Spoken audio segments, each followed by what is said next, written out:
Imagine you're a young man, married, and a family.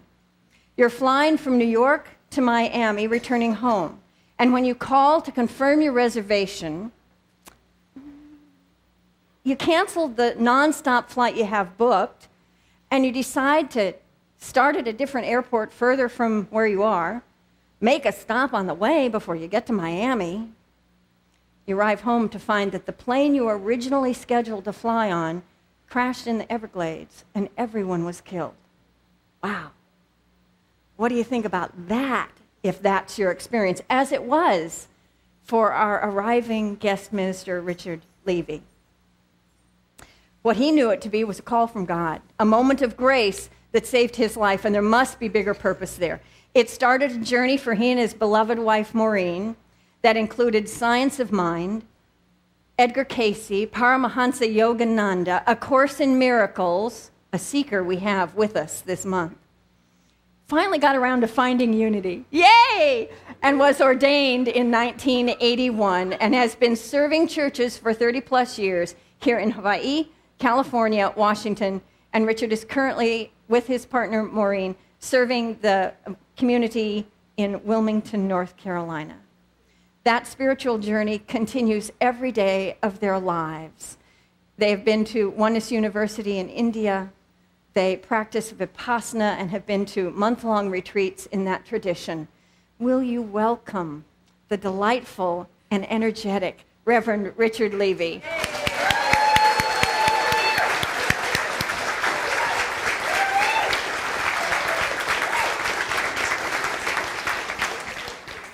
When I was 14 years old, I fell in love with a girl named Robin Schwartz. I loved her like I've loved no other since. There could be no life apart from me without Robin. She had remember the ID bracelet that we used to wear, where it said, "This belongs to Richard H. Levy. Keep your mitts off this woman. She is mine." And everything was going really well until she went to an island in the Caribbean called Aruba. And she met a guy named Miles. M-Y-L-E-S. I still don't like people who have the name Miles. Miles. Because when she came back, she was miles and miles away from her love relationship with me. And so I took that ID bracelet, that thing I identified with. My heart was broken, like that first love, nothing like it. And I said, if this is what this is about, I want nothing to do with this anymore. And I took that ID bracelet and I threw it back at the creek all the way down and said goodbye to any kind of pain like that again. 2 hours later, I found myself on the ground back at the creek looking for my identity on the floor. Gold is gold. And I put the ID bracelet back on again.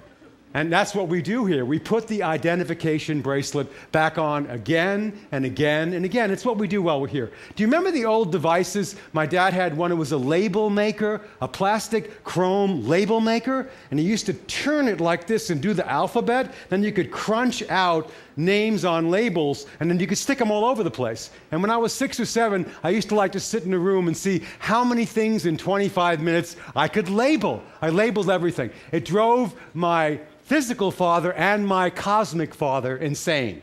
We are label makers. We all do that. It says in the Bible, what Adam labeled a thing, it became for him. Whatever you label a thing, that it becomes for you. And that's what we do here. We are label makers. We call things good. I like this. We call things bad. I don't like that. I like him, but I don't like her. We do it all the time. Today's talk is called Mistaken Identity. We give our ID bracelet away over and over and over again to those things that appear and disappear in the many forms in our life. I'm a vitamin taker. How many here love to take your vitamins? We've got our long list of pills. I've been taking this one for, a lot of years. It's called Slow Niacin.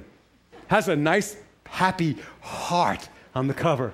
I take Slow Niacin, and it goes in my body, and it helps my heart and clears out my cholesterol. It's a good friend of mine. I love my slow niacin. Until one day, my lovely wife, Maureen, she read me this article about slow niacin.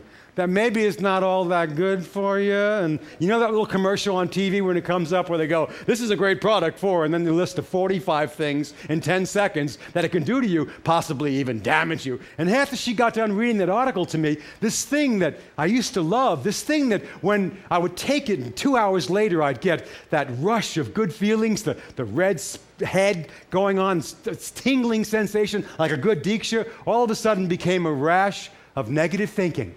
The very thing I identified and liked, now I don't like it anymore. So I found myself pouring it down the toilet bowl, flushing it down, and taking my ID bracelet, and once again, throwing it down the creek.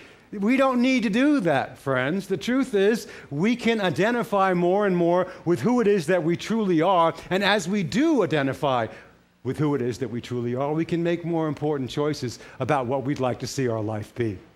I'm not really good at pronouncing names, and so in the next 3 weeks I will crucify many famous names, but you only have me for 3 weeks, and what you couldn't put up with forever, you can put up with for 3 more Sundays, right? So here's the first one, is a philosopher named Descartes. Yes. How's that, Sky? I said it right. He said the great edict, I think, therefore I am. He was looking for some sort of absolute truth that he could know about himself. And what he discovered is that he thought thoughts. I think all the time. Therefore, I must be the thoughts that I think. That was a step in truth's direction. However, every human being on the average thinks 17,000 thoughts a day. Am I all of those thoughts? Do I identify with all of them? When we think that we do, when we don't know, we have the power of choice. When we don't know, we're more than just the thoughts that we think. When we don't know that there is space between our thoughts, we get hooked, line and sinker, in the belief that we are what we think we are. Every war is fought over that idea, the idea that I am what I label myself to be, and you better believe what I believe in, or there's going to be trouble. We here are label makers. Everyone does this in this room. We all do this. An amazing thinker for our day now, a man named Eckhart Tolle, he says it this way about how we do this, and I actually got the idea for this talk from him. Ego is a conglomeration of recurring thought forms and conditioned mental emotional patterns that are invested with a sense of I, a sense of self. Ego arises when your sense of beingness, of I am, which is formless consciousness, gets mixed up with another form, another label. This is the meaning of identification. This is forgetfulness of being, the primary illusion of absolute separateness that can turn reality into a nightmare, unless you know the truth. And then it can be the very brilliant insight that can help you wake up to who you truly are. It depends upon what you choose to use it for. And I find that in crisis is when we are forced to do that, when what we thought was isn't anymore, when all of a sudden I thought I was Richard Levy. I'm the boyfriend of Robin Schwartz, and all of a sudden, she leaves me. And I asked the big question, well, then who am I without Robin? That's a good question. I had a 442 1967 Midnight Blue Oldsmobile. At 20 years old, I loved that car. I was that car. I identified with that car. I had a 442 hat, 442 belt buckle. On the car it said, "This belongs to Richard H. Levy." And one day in Miami while I was a student, I go outside and someone has stolen my car. Well, then who am I? If I'm not this 442 Oldsmobile, who am I? It's a good question. Who I am is existence, consciousness, and bliss, one presence and one power for a moment in time, driving a car, having a girlfriend, having a healthy body, and then maybe it turns sick, having a clear mind, and maybe I can't think at all anymore. I am those things in form, but I am formless essence. I am more than what I appear to be, and so are all of us. The crisis moments help us re-identify ourselves with who we are, and we don't need to create a crisis in order for that to happen.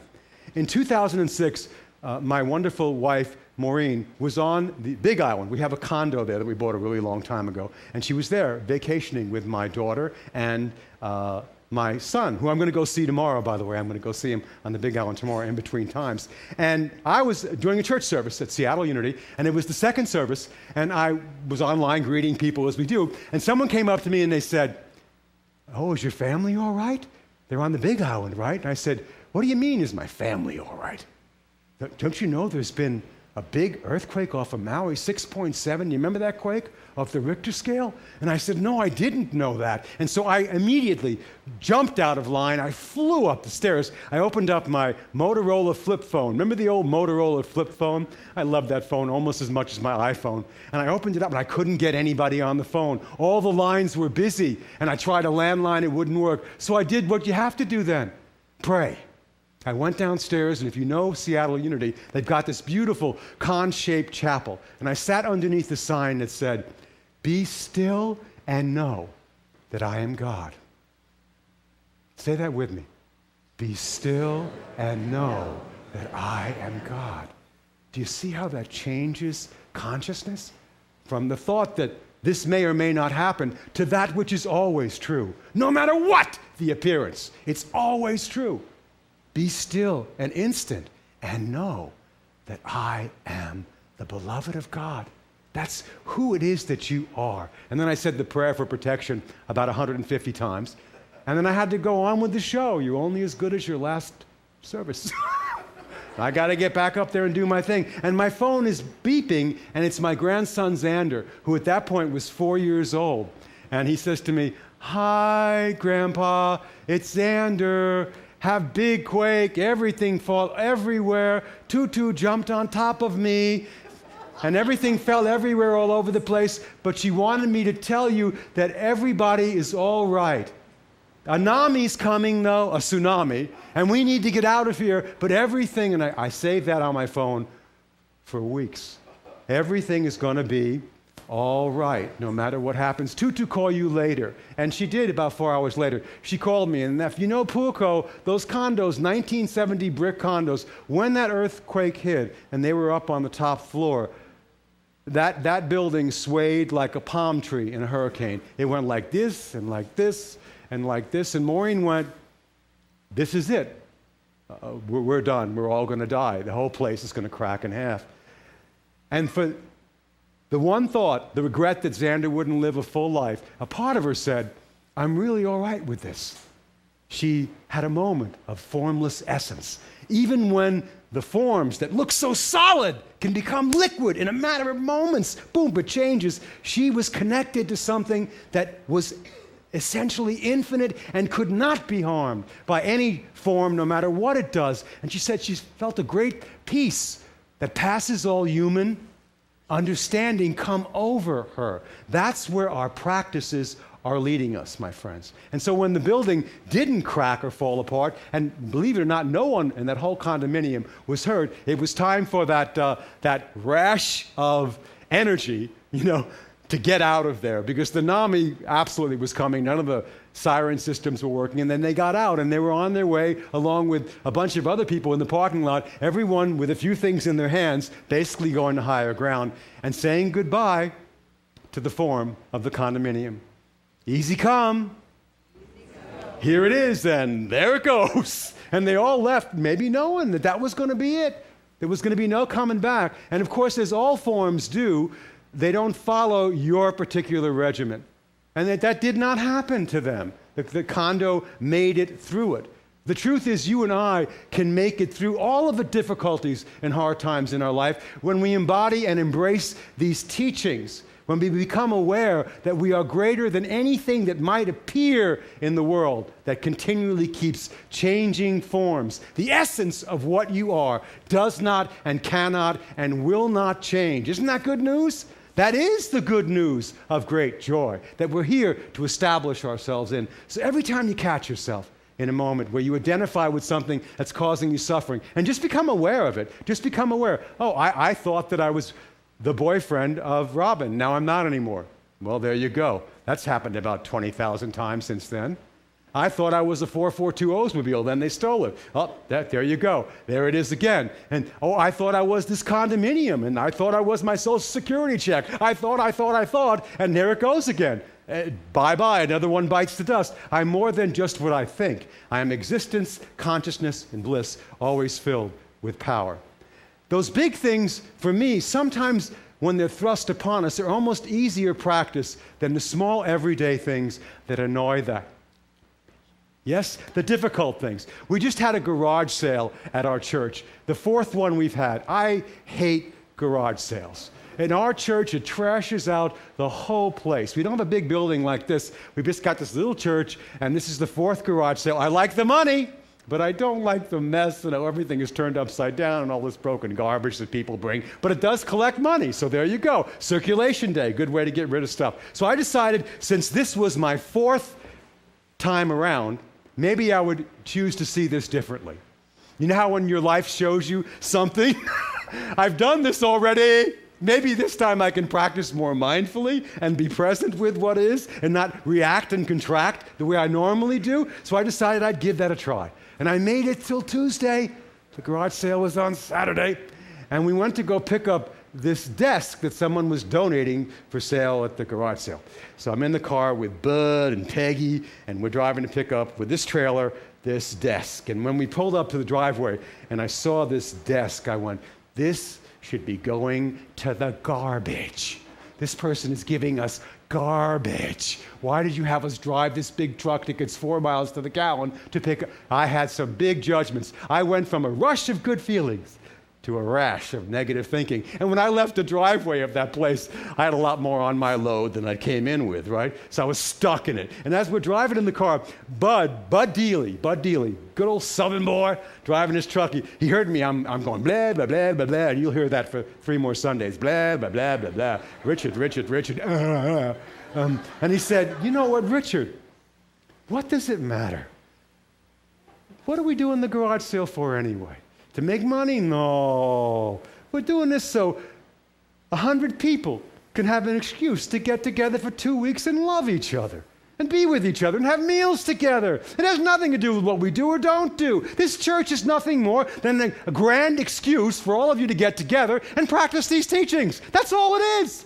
Get done. What do you get done? Next week it'll be more. It's busier, it's more. That has nothing to do with why we're doing this. You're doing this, we're doing this, we're practicing this to bring our awareness of what we are here to do every day into how we do it with what is ours to do. Yes, that's what we're here to do. I got it. And I said, thank you, Bud, Sri Bud Rama.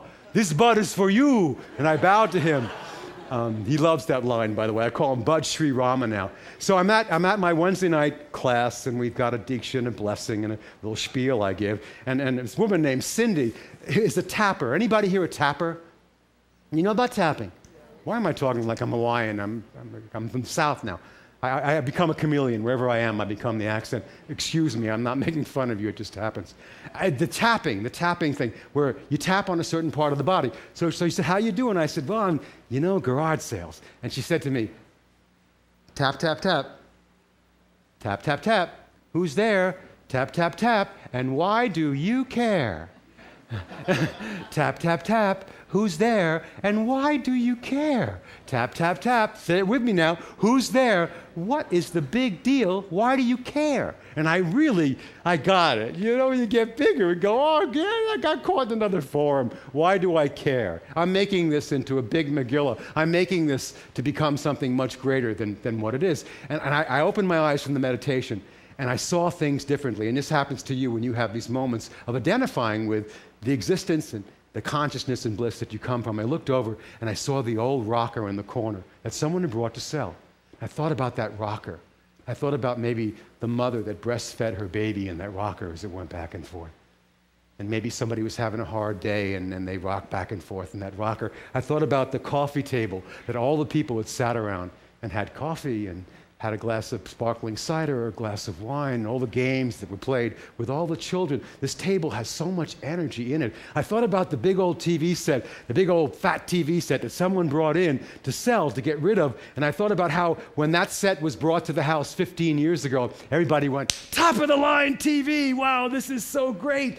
None of those things had any meaning except the meaning the people gave to them. And now what they represented for the new people who would 2 days from there be buying it represented a fresh new start, A family that would come and begin all over again in that rocker, at that kitchen table, looking at that TV set, grateful that they got such a hot deal on it. You have moments like that, and you know that every moment of awakening is a wonderful moment. Anytime you can practice being mindful and present, you make a really big difference in the world. Anytime you're able to take that rash of negative thinking, and instead let it be a rush of good feeling, your life changes from the inside out. And then it becomes a possibility for you to share that with others. And another little story about that desk, the one I condemned and judged, I didn't even want to bring it into the church. I said, oh, it's so dirty and I don't want it. Leave it outside and put $25 on it. Do you know that the first person who came to the garage sale on Saturday morning at 7 o'clock walked over to that desk and said, oh, I love this desk. This is a perfect desk. I want this desk. Wow, sold. I'll give you $50 for it. It's worth much more than that. You hear what I'm saying? Whatever you identify a thing to be, it becomes for you. Whatever your label maker attaches to something, that is the meaning that it has for you. Don't give your power away to those appearances. Allow yourself to be aware that everything has the meaning it has because you give it that meaning. And while you're here, play in it, enjoy it, be awake to it. So I don't want to go on too long because I know that you're supposed to keep it down to 17 minutes. That's the Sky St. John way. However, excuse me, Sky, I listened to the last 4 talks he did. He's doing 23 and 24 minutes. The old guy is getting a little verbose in his old age. Blah, blah, blah, blah, blah. So I'm going to keep mine as tight as I can, but I'm not going to feel constricted to having to get it over with right away. So here is the lesson summation, of which I'll have one for you every Sunday. Here we go again. This week, I want you to notice how quickly the rush of good feelings can turn into a rash of fearful thinking. Just notice it in you so you don't project that unowned energy out onto others. Before you throw the bottle away, to get rid of it, to get another one or try something else, slowly read the small print instructions found on the label. Get your glasses out if you need to. I know some of you do. I know I do. And it's going to say, ego is a conglomeration of recurring thought forms and conditioned mental, emotional patterns that are invested with a sense of I, a sense of self. Ego arises when my sense of beingness, of I am, which is formless consciousness, gets mixed up with form. This is the meaning of identification. This is forgetfulness of being, the primary illusion of absolute separateness that can turn your reality into a nightmare or your life into a miracle. Allen Ginsberg, a Jewish Buddhist brother, said it this way: it is possible to take our existence as sacred world, to take this place as open space rather than claustrophobic dark void. It is possible to take a friendly relationship to your ego nature, your identifying nature. It is possible to appreciate the aesthetic play of the forms of emptiness that exist in this place, and you can exist in this place, and I love this line, like majestic kings and queens of your own consciousness. But to do that, and here's the rub, to do that, we would have to give up grasping to make everything come out the way we daydream it should. But isn't it a price worth paying? So this week, I want you to take 500 milligrams, that's not a lot now, a tiny little bit of these teachings, a tiny little bit, one step in truth's direction. God takes 100. Take 500 milligrams of these teachings every day and feel the rush of good feelings that will surely come your way. Namaste.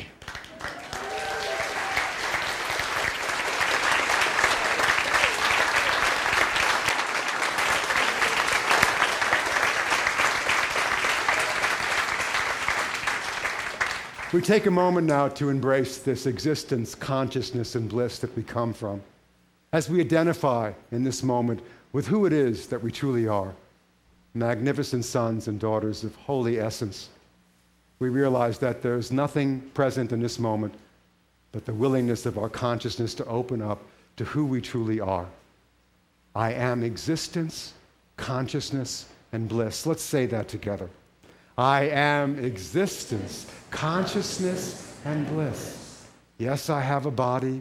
Yes, I have thoughts and feelings. But I'm more than just my body. I'm more than just my thoughts and feelings. I am existence, consciousness, and bliss. Let's take that deep into the well of our being as we enter into the silence of who we truly are together.